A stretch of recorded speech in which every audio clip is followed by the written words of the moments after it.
E20 জনতা party. পেট্রোলে 20% ethanol মেশানোর সরকারের নীতির বিরুদ্ধে সামাজিক যোগাযোগ মাধ্যম কেন্দ্রিক এই আন্দোলন ইতিমধ্যেই ব্যাপক আলোচনার জন্ম দিয়েছে। সংগঠনটি প্রতীক হিসেবে বেছে নিয়েছে কাকড়া। তাদের দাবি, কাকড়ার মতোই তারা দেশের বিভিন্ন প্রান্তে ছড়িয়ে পড়ে জ্বালানির নীতি নিয়ে সাধারণ মানুষের উদ্বেগ তুলে ধরবে। আন্দোলনের মূল দাবি হল ইথানল মিশ্রিত জ্বালানির পাশাপাশি ভোক্তাদের জন্য 100% বিশুদ্ধ পেট্রোল কেনার সুযোগ রাখতে হবে।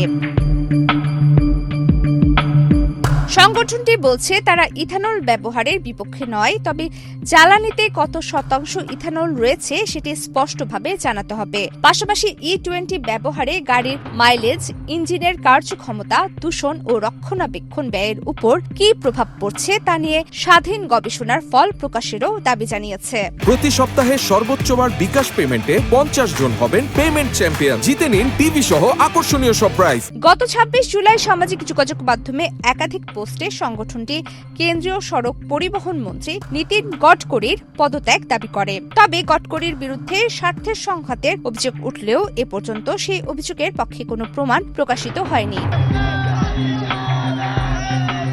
সামাজিক যোগাযোগ মাধ্যমে সংগঠনটির জনপ্রিয়তা দ্রুত বাড়ছে। আত্মপ্রকাশের অল্প সময়ের মধ্যে ইনস্টাগ্রামে তাদের অনুসারী 2 লাখের বেশি এবং এক্স অ্যাকাউন্টে কয়েক হাজার অনুসারী যুক্ত হয়েছে। ভারতে E20 জ্বালানি নিয়ে বিতর্ক অবশ্য নতুন নয়। অনেক গাড়ি চালকের অভিযোগ, এতে গাড়ির মাইলেজ কমে যায় এবং পুরনো ইঞ্জিনে দীর্ঘমেয়াদী প্রভাব পড়তে পারে। ভারতের পেট্রোলিয়াম মন্ত্রণালয়ও স্বীকার করেছে E20 ব্যবহারে মাইলেজ 3 থেকে 5% পর্যন্ত কমতে পারে।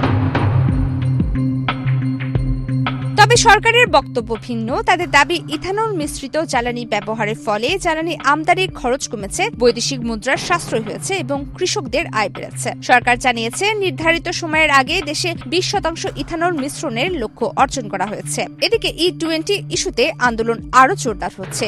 দিল্লিতে 31 জুলাই নাগরিকদের একটি কর্মসূচি এবং 4 আগস্ট পরিবহন সংগঠনগুলোর সংসদ চলো কর্মসূচি ঘোষণার পর বিষয়টি নতুন রাজনৈতিক মাত্রা পেয়েছে।